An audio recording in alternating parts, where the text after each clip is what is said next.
Congress party తరపున మేమందరం governor గారిని కలిసి ఇటీవల బయటపడ్డ అదానీ గ్రీన్ గారి సోలార్ పవర్ డీల్ లో జరిగిన అవినీతి గురించి గవర్నర్ గారికి చెప్పడం జరిగింది.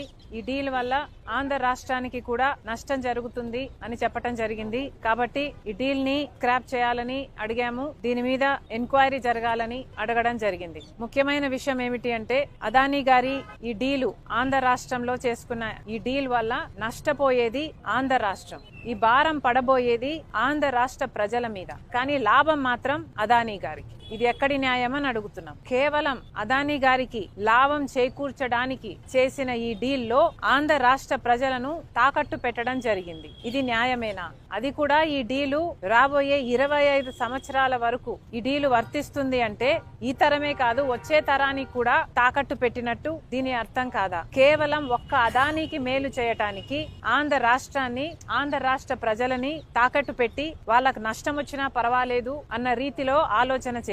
ఇలాంటి డీలే అదానీ గారి కంపెనీ సెకీ ద్వారా గుజరాత్ ప్రభుత్వం ₹99 కుదుర్చుకుంటే అదే ఆంధ్ర రాష్ట్రం ₹2.49 పవర్ సప్లై అగ్రిమెంట్లు చేసుకున్నారు. ఈ తేడా దాదాపు ₹5 వరకు పడుతుందని హిడెన్ కాస్ట్ అన్ని కలుపుకుంటే ₹2.49 కాదు ₹5 వరకు చేరుతుందని ఒక అంచనా ఉంది. మరి అలాంటప్పుడు ఆంధ్ర రాష్ట్ర ప్రజల మీద పడబోయే ఎలక్ట్రిసిటీ బిల్లు భారం ఎంత? ఎన్ని లక్షల కోట్ల రూపాయలు ఆంధ్ర రాష్ట్ర ప్రజల నెత్తిన మోపపోతున్నారు? ఒక ప్రభుత్వము ఎక్కువ ధరకు కరెంటు కొనుగోలు చేయాలి అని పవర్ సప్లై అగ్రిమెంట్లు చేసుకుంది అంటే దానికి అర్థం ఎక్కువ చెల్లించేది ఎవరు? ప్రజలు కాదా? డిస్కాంలేమో ఎలక్ట్రిసిటీ సప్లై చేసిన తర్వాత బిల్లులు వసూలు చేసేది ఆంధ్ర రాష్ట్ర ప్రజల దగ్గర నుంచి. మరి అలాంటప్పుడు ఈ భారం అంతా ఆంధ్ర రాష్ట్ర ప్రజల నెత్తిన మోపడం కాదా? ఇది ఎక్కడి న్యాయం అని అడుగుతున్నాం. ఎందుకని ఇంతవరకు కూడా అటు కేంద్ర ప్రభుత్వం అయినా ఇటు రాష్ట్ర ప్రభుత్వం అయినా ఒక్క ఎంక్వైరీకి కూడా ఎందుకు కమిషన్ చేయలేదు అని ప్రశ్నిస్తుంది కాంగ్రెస్ పార్టీ. ఈ అవినీతి బయటపడింది, డిస్కవర్ చేసింది మన ఏజెన్సీలు కాదు. భారతదేశానికి సంబంధించిన ఈడీఓ, భారతదేశానికి సంబంధించిన సిబిఐఓ అవినీతి జరిగిందని అదానీ లాంటి వాడు ఆంధ్ర రాష్ట్రానికే 1750 కోట్ల రూపాయలు లంచం ఇచ్చి ఒక డీల్ సంపాదించుకున్నాడని, మిగతా రాష్ట్రాలకు ఇంకొన్ని వందల కోట్ల రూపాయలు ఇచ్చి మిగతా రాష్ట్రాల దగ్గర నుంచి కూడా పవర్ సప్లై అగ్రిమెంట్లు డీళ్లు సంపాదించుకున్నారు అన్న విషయము మన ఏజెన్సీలు ఏవి బయట పెట్టలేదు. ఎంత సిగ్గుచేటు!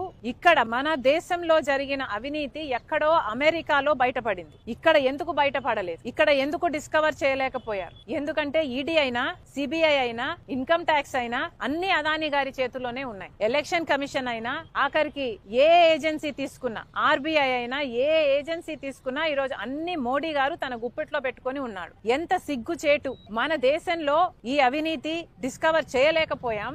ఎక్కడో పరాయి దేశంలో అమెరికాలో ఇంత అవినీతి జరిగింది అని ప్రపంచానికి తెలిస్తే ప్రపంచం ఇప్పుడు ఆంధ్ర రాష్ట్రంలో మన భారతదేశంలో జరిగిన అవినీతి గురించి మాట్లాడుకుంటుంది అంటే ఇది సిగ్గుచేటు కాదా? మన దేశం పరువు అదానీ గారు తీస్తే రాష్ట్ర పరువు జగన్మోహన్ రెడ్డి గారు తీశారు. ఈ రోజు అంతర్జాతీయ స్థాయిలో అదానీ అవినీతి గురించి, జగన్మోహన్ రెడ్డి గారి అవినీతి గురించి, మిగతా ముఖ్యమంత్రుల గురించి, ఎవరైతే డబ్బులు తీసుకున్నారో వీళ్ళ అవినీతి గురించి అంతర్జాతీయ స్థాయిలో మాట్లాడుతున్నారు. మరి ముఖ్యంగా అవినీతి 2100 కోట్లు ఇస్తే 86% అంటే 1750 కోట్ల రూపాయలు అప్పుడు ముఖ్యమంత్రి జగన్మోహన్ రెడ్డి గారికే ఇచ్చామని సాక్ష్యాలు, ఆధారాలతో సహా ఈ ఏజెన్సీలన్నీ అక్కడ అన్ని సేకరించిన తర్వాత ఛార్జ్ షీట్ కూడా ఫైల్ చేసి ట్రయల్ కు వాళ్ళు రెడీ అవుతున్నారు. అక్కడేమో ఇంత ఆధారాలు, సాక్ష్యాలు ఉండి వాళ్ళు ట్రయల్ కూడా రెడీ అవుతుంటే ఇక్కడ మనం కనీసం అవినీతి జరిగింది అని మాట్లాడడానికి కూడా కేంద్ర రాష్ట్ర ప్రభుత్వాలు సంకోచిస్తున్నాయంటే ఎందుకు అని అడుగుతున్నాం. ఈ రోజు కేవలం చంద్రబాబు గారు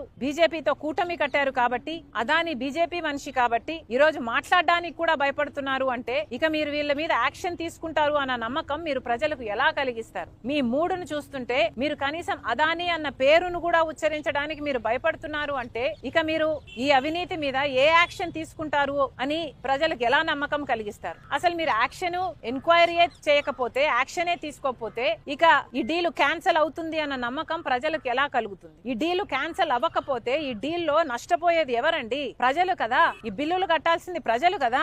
ఇంత అత్యధికంగా అధిక రేటుకు కరెంటు కొంటాము అని జగన్మోహన్ రెడ్డి గారి ప్రభుత్వం సంతకాలు పెట్టి అది అదాని పవర్ దగ్గర నుంచి కొంటే ఈ అధికం మొత్తం చెల్లించాల్సింది ఆంధ్ర రాష్ట్ర ప్రజలు. మరి వాటి గురించి ఏం చేస్తున్నారు? ఎవరు ఆలోచన చేస్తున్నారు? అధికారంలో ఉన్న వాళ్ళు ఎందుకు మాట్లాడటం లేదు? చంద్రబాబు గారి పార్టీయే ఆ రోజుల్లో పయావులు కేశవ్ అనుకుంటా, అప్పుడు ఫైనాన్స్ మినిస్టర్, ఆయన గారే ఈ డీల్ జరుగుతున్నప్పుడే అవినీతి జరుగుతుంది అని చెప్పటం జరిగింది. పదే పదే ఎన్ని మీడియా సమావేశాలలో ఎన్నిసార్లు అవినీతి జరుగుతుంది, ₹99 పవర్ కొనొచ్చు, అయినా కూడా పక్క రాష్ట్రంలో ₹99 కొంటుంటే జగన్మోహన్ రెడ్డి గారు మాత్రం ₹2.49 డీల్ కుదుర్చుకున్నారు. ఇది అన్యాయం. ఏ బేసిస్ మీద ఈ డీల్ కుదుర్చుకున్నారు? ఎవరితో సంప్రదింపులు చేశారు? ఏ బేసిస్ మీద ఇది కుదుర్చుకున్నారు అని అంతలా అడిగిన వాళ్ళు ఇప్పుడు ఎందుకు మాట్లాడటం లేదు? ఇప్పుడు చంద్రబాబు గారు ఎందుకు మాట్లాడటం లేదు? ఇప్పుడు కూడా బాలినేని గారు వాళ్ళ కూటమిలోనే ఉన్నారు. ఇప్పుడు కూడా బాలినేని గారు చెప్తూనే ఉన్నారు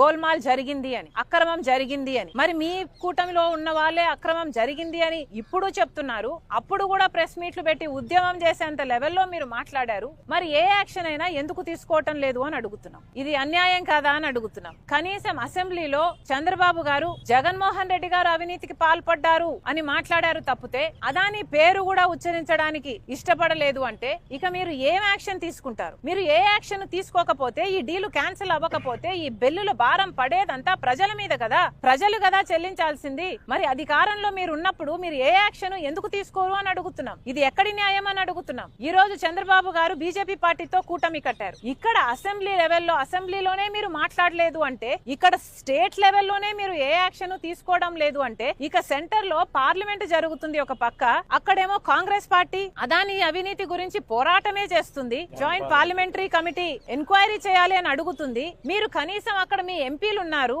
మీరు అక్కడ మద్దతు ఇవ్వరు, ఇక్కడ మాట్లాడరు. మరి ఏమిటి మీ వైఖరి అని అడుగుతున్నాం. అదానిని మీరు కూడా నెత్తిన పెట్టుకుంటున్నారనే కదా అర్థము. జగన్మోహన్ రెడ్డి గారు ఆంధ్ర రాష్ట్రాన్ని అదాని రాష్ట్రంగా చేశారు. ఒక బ్లాంక్ చెక్ లాగా అదాని గారికి ఆంధ్ర రాష్ట్రాన్ని ఇచ్చే ప్రయత్నం చేశాడు జగన్మోహన్ రెడ్డి గారు. ఒక సోలార్ పవర్ డీల్ లోనే 1750 కోట్ల రూపాయలు జగన్మోహన్ రెడ్డి గారికి లంచం వచ్చింది అని ఇప్పుడు బయటపడింది. కానీ గంగవరం పోర్టు 10% గవర్నమెంట్ వాటాని జగన్మోహన్ రెడ్డి గారు అప్పనంగా 9,000 కోట్ల రూపాయలు విలువ చేస్తే అదాని గారికి 640 కోట్లకే అమ్మేశారు. ఇది అన్యాయం కాదా? రాజశేఖర్ రెడ్డి గారే 30 ఏళ్లకు ఆ కోర్టు మళ్ళీ ప్రభుత్వం చేతుల్లోకి రావాలి అని అంటే 15 ఏళ్లు గడిచేపోయాయి. ఇంకో 15 ఏళ్లలో ఆ పోర్టు ప్రభుత్వం చేతుల్లోకి వచ్చేది. ఆ వీలే లేకుండా చేశాడు జగన్మోహన్ రెడ్డి గారు. మరి అలాంటి దాంట్లో ఎంత లంచం వచ్చుండాలి జగన్మోహన్ రెడ్డి గారి? మరి ఇవేవి ఎంక్వైరీ చేయాల్సిన అవసరం లేదా?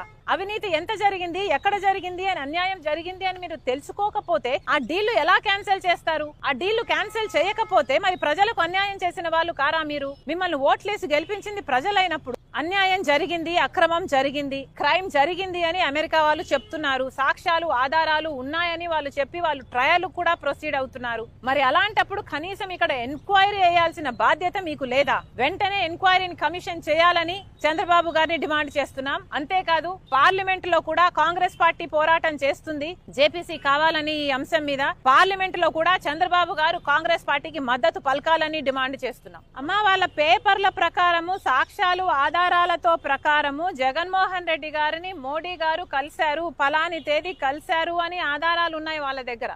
ఆ మరుసటి రోజు జగన్మోహన్ రెడ్డి గారికి ఇన్సెంటివ్స్ అవి కూడా మాట్లాడుకోవడం జరిగింది అని చెప్పారు. ఆ తర్వాత ఆగ మేఘాల మీద కొన్ని గంటల్లోనే ఫైల్ మూవ్ అయిపోయి ఆమోదం ముద్ర కూడా పడిపోయిందని, కేబినెట్ లో అప్రూవ్ కూడా అయిపోయిందని ఆధారాలు ఉన్నాయని చెప్తున్నారు. మరి ఇంత జరిగినప్పుడు అసలు ఏ బేసిస్ మీద మీరు అప్రూవ్ చేశారండి? పక్క రాష్ట్రం మీద ₹99 పవర్ కొంటుంటే మన రాష్ట్రంలో ₹2.49 మీరు సంతకాలు పెట్టారు అంటే మన రాష్ట్రానికి నష్టం జరుగుతుంది, మన ప్రజలకు నష్టం జరుగుతుంది అని తెలిసినా కూడా మీరు సంతకాలు పెట్టారంటే ఎందుకు పెట్టారు? మీ లంచాల కోసమే పెట్టారు కదా. మరి మీరే నిర్దోషులు అని మీరు అనుకుంటే మీరే ఎంక్వైరీని అడగండి. ఎందుకు జగన్మోహన్ రెడ్డి గారు వచ్చి మాట్లాడడం లేదు? ఏ దాని మీద జగన్మోహన్ రెడ్డి గారు వచ్చి మాట్లాడరు? జగన్మోహన్ రెడ్డి గారు సమాధానం చెప్పాల్సిన అవసరం లేదా? నేనేం తీసుకోలేదు, నా బిడ్డల మీద ప్రమాణం చేస్తున్నాను, నేను ఒక్క పైసా కూడా తీసుకోలేదు అదాని దగ్గర అని ఎందుకు ప్రమాణం చేసి చెప్పడం లేదు జగన్మోహన్ రెడ్డి గారు? ఈరోజు జగన్మోహన్ రెడ్డి గారు ఎంత కంఫర్టబుల్ గా ప్లేస్ అయ్యారో చూడండి. కేవలం ఇది అదాని కాదు, ఇంకొకటి ఎవడైనా ఉండుంటే ఈ పాటికి ఎంక్వైరీ పడిపోయేది, ఈ పాటికి డీలు క్యాన్సిల్ అయిపోయేది, అన్ని జరిగిపోయాయి. కానీ అదాని బీజేపీ మనిషి కాబట్టి చంద్రబాబు గారు కనీసం పేరు కూడా ఉచ్చరించడం లేదు. అప్పుడు పవన్ కళ్యాణ్ గారు కూడా మాట్లాడారు డీలు జరుగుతున్నప్పుడు ఇది అన్యాయం జరుగుతుంది అని. మరి అలాంటప్పుడు ఇప్పుడు అన్యాయం జరిగింది అని తెలిసినప్పుడు, సాక్ష్యాలు ఆధారాలు ఉన్నప్పుడు మీ దగ్గర, మరి ఇప్పుడైనా ఎంక్వైరీ వేయాల్సిన అవసరం లేదా మీకు? ప్రజలు ఇచ్చిన అధికారం కదా, మరి వాళ్ళకి అన్యాయం జరుగుతుంటే మీరు ఎలా ఊరుకున్నారు అని ప్రశ్నిస్తున్నాం.